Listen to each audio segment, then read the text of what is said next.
When you're on the ground looking at this, the first thing that strikes you is the precision of the lines. They're absolutely smooth, absolutely even. And where are the footprints or tire tracks? There is no sign how anyone could have come here and done this work and then left.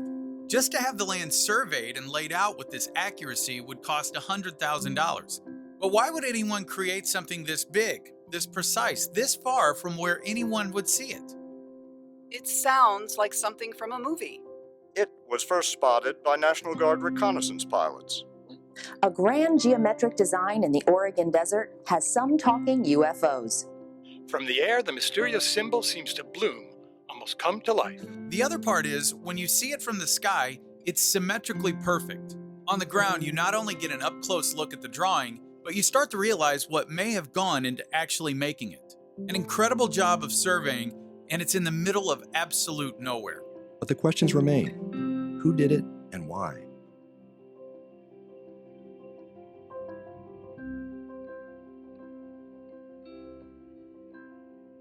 In the fall of 2014, I was writing stories, some of my escapades over the years, and I was up in Milwaukee. My daughter was helping me write some of the stories, and we started writing about my desert adventure, I call it. And I couldn't remember how to spell Sri Yantra. So I said, Jamie, Google it and let's get the right spelling. She Googled it, and then she said, Dad, you better come here. And there's literally, the screen was full of websites and blogs and YouTube videos about the Sri Yantra in the desert. And we sat down and we started reading through them, and it was like, it was amazing to me. I had not thought about it in 20 years. History has shown that events reported may not always be what they seem, and that we may sometimes be blinded by unverified or false information. The carved Sri Yantra design found in the Oregon Desert in 1990 is one such story, a puzzling and intriguing story, clouded in myths and conspiracy for over 2.5 decades.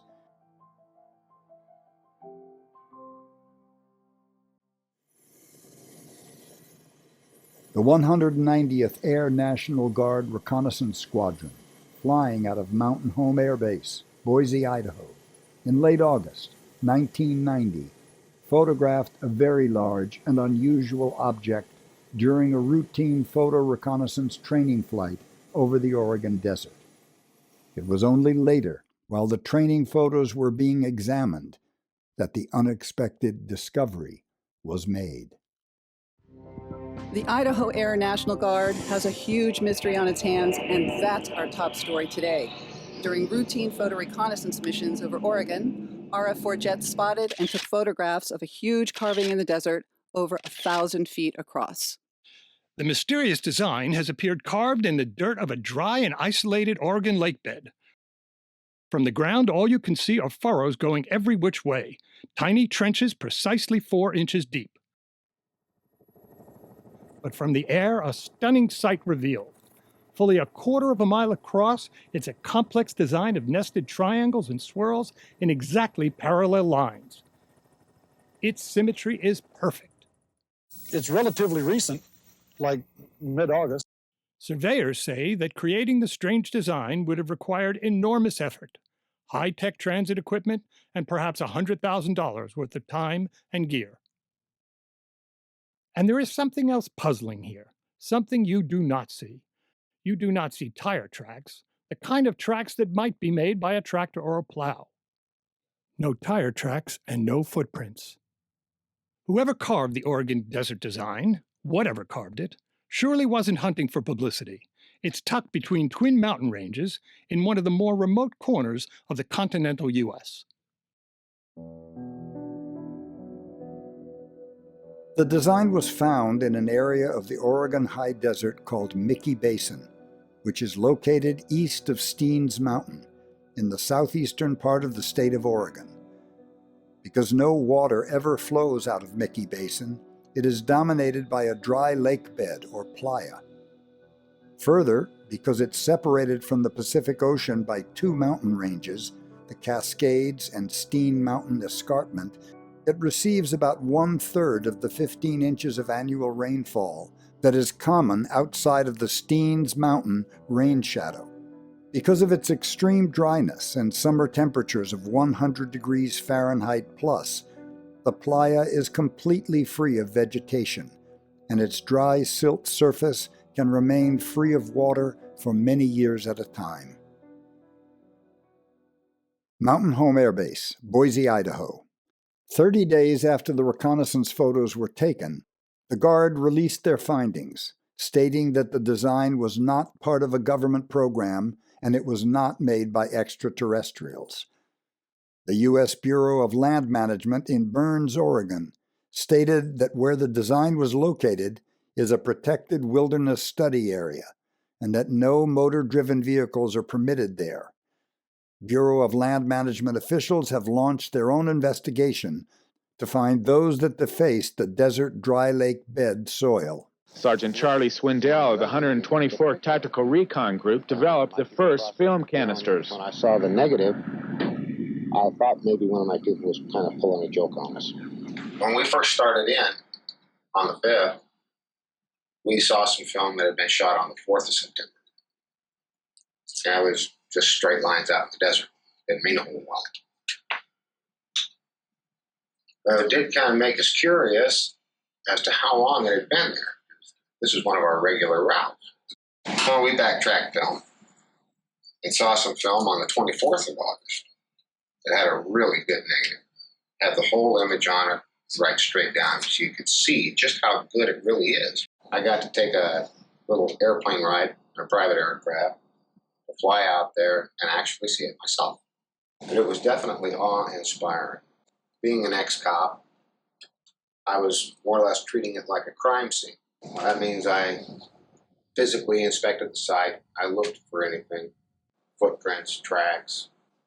I measured everything. The precision really impressed me. It's 1/4 of a mile in diameter, apparently furrowed by hand. It drawn a lot more attention than I thought it would. Probably a whole lot more attention than the perpetrator thought it would. But it is still, it's beautiful. It really is. It's extremely symmetrical. Everything is really straight. The circles are almost perfect. If I remember correctly, one of the RF-4Cs found it and took a picture of it in the photo lab. And then one of the guys that worked in the maintenance control office, said, "Hey, Jerry, there's a couple of news reporters want to go there. Would you fly them out there?" And I says, "You buy the gas." I thought it was pretty impressive. And with the compass of my airplane and flying over and looking at the alkali flat to land, I noticed that, the major lines in the design were on cardinal headings, and they were exactly right. And there was just a lot of buzz and talk about it. Who did it? Where did it come from?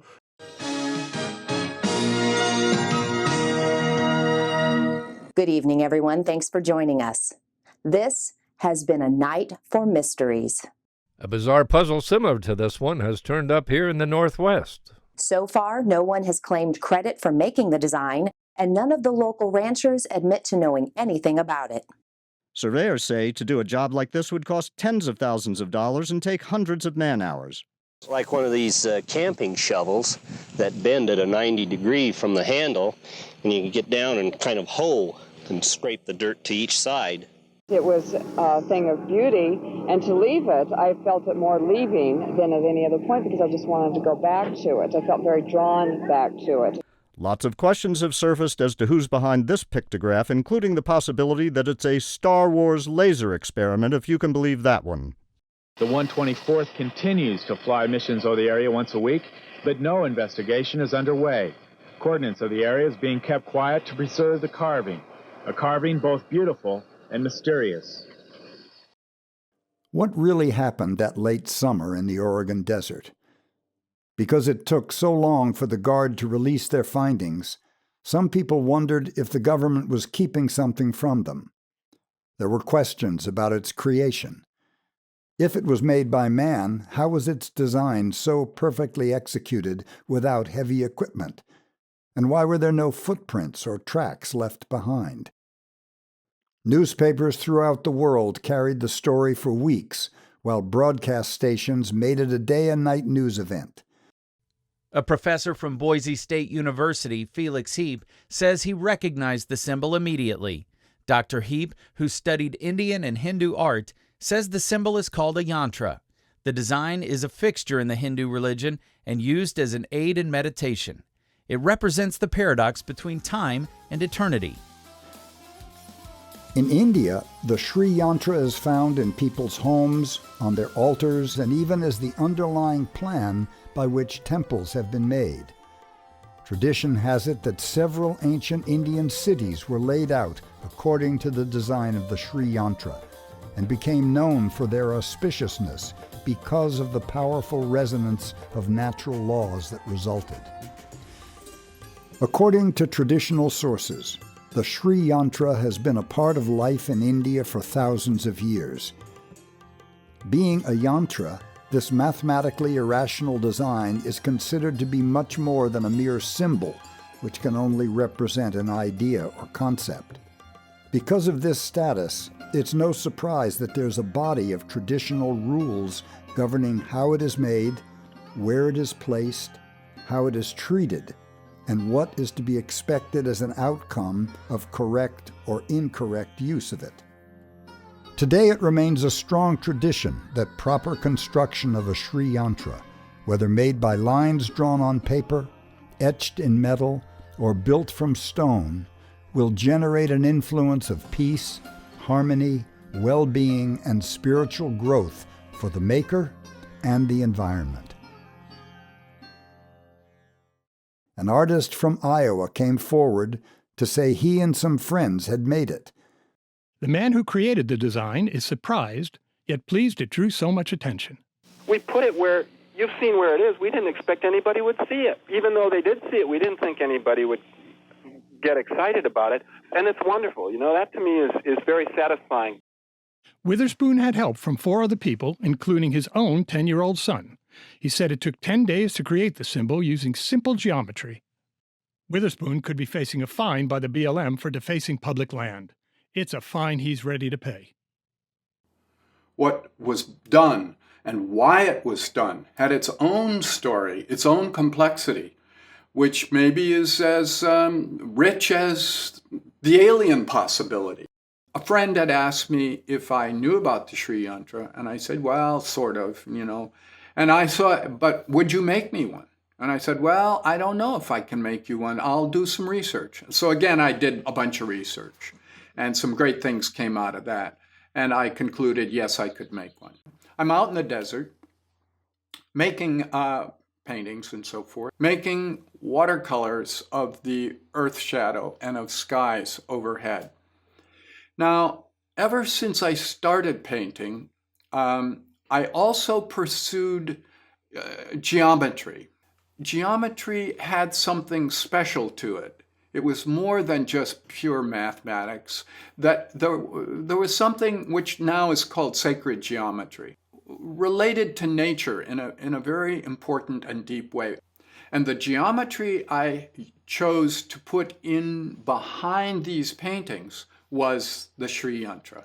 So my thought was, okay, if I make with good intention and very carefully and very properly, make one of these Sri Yantras, and I have it behind a painting, will it have an influence?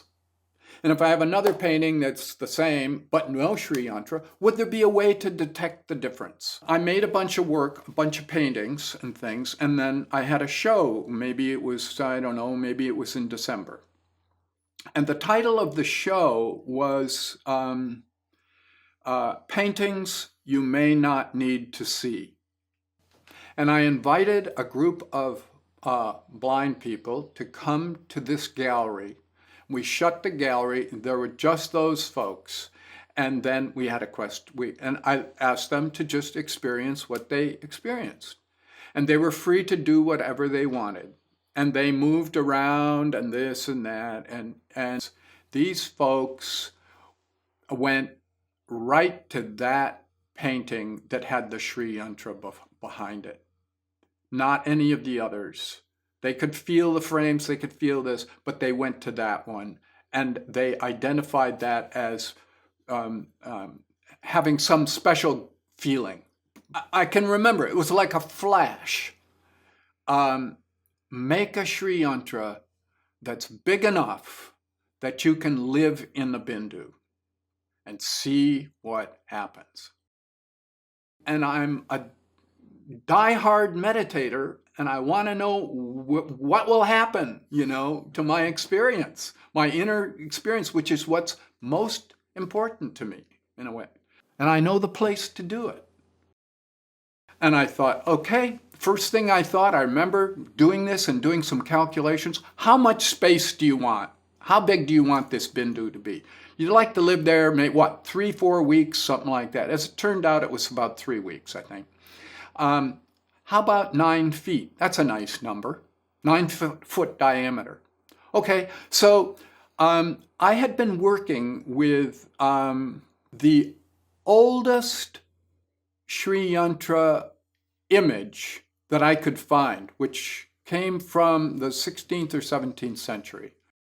26 years after the Sri Yantra was found, artist Bill Witherspoon, along with other members of the design crew who always claimed they had made the desert design, now have come together to clear up the misinformation that has accumulated over the years and to tell their story. Witherspoon began preparing for his vision of creating the Sri Yantra in the desert in the spring of 1990. After deciding on size, location, and proper methods for making the design, he asked 4 of his friends to join him and his son Miles in creating it. I talked to my son, Miles, who was, I think, about 10 at the time, and asked if he wanted to go, and that was a no-brainer, because he had been out to the desert before and out in that country, and he, of course, loved it. I remember, I don't exactly remember the time when my dad told me about the Sri Yantra project, but I remember it was not a surprise. He had been taking these trips out to the desert and spending a lot of time working on art there. And I think it was the summer before the Sri Yantra project. He came back after a 2, maybe even 3-month stint in the desert, really excited about a design he'd built around his bus that he was living in at the time. And he was telling me about, the positive effect that it had on him and in the environment. And so when, I think it was probably the next spring, when he told me he wanted to get out there and do something like this, it wasn't a surprise. I'd already been primed to think, know that my dad thinks big and really love the desert area. The first person I thought of was Jim Ansley, because we had met and we had been doing various little projects together, and I liked his video work, and I thought it would be very interesting to have video of this. When he called me and said, "Jim, will you go to the desert with us?" I was like, "Well, I don't know. I've never been to the desert. I mean, I don't, it's a little scary." But I trusted Bill. Bill said, "I'll take care of you, and I've been there and I know what to do." So I signed on, and it was about 4 months later that we actually went. I had a very good broadcast system and took it with me out there. And I then thought of Bob Horline and Tony and one other person who has chosen to remain anonymous, unknown, in the spirit of our original agreement. The act of making it sounded very attractive, and of course it was. It was great fun to do it. I mean, it was like a wonderful project to do. It was big, and it was extreme, and it was precise, and it was all these, and it really required a lot of care and creativity to get it the right way. I'm so glad it had these standards that it had to be exact, it had to be precise. We picked the full moon in July as the start, and we estimated it would take us, that we could do it 10 or 12 days. We had made that estimate after we had spent some time talking about it. And different people brought different skills. For example, I gave Tony the procedure for making a Sri Yantra. And he turned that into blueprints. And those blueprints were very helpful. Bob, as a very well-established artist, and he works in large scale. Bill came one day, called me up on the phone, I suppose, and said that he wanted to do this big line drawing in a dry lake bed in Oregon, in the desert. And my first comment was, there's a desert in Oregon?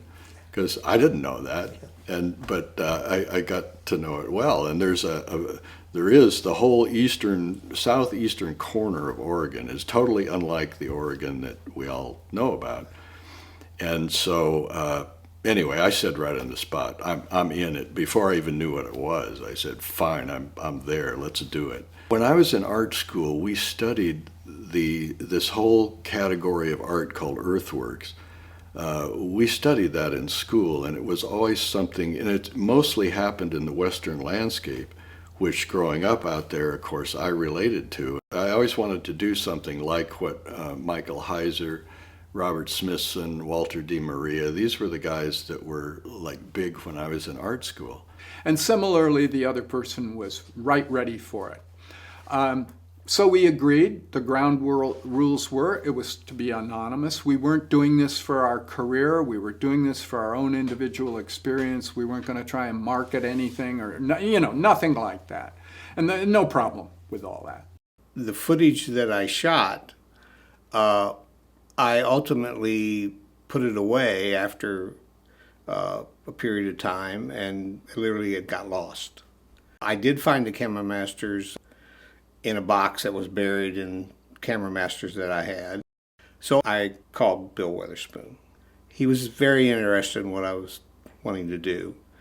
And he actually said he was happy that maybe the truth could finally be told. But he pretty much stressed to me that he only wanted me to do it if we could tell the real truth, the real facts.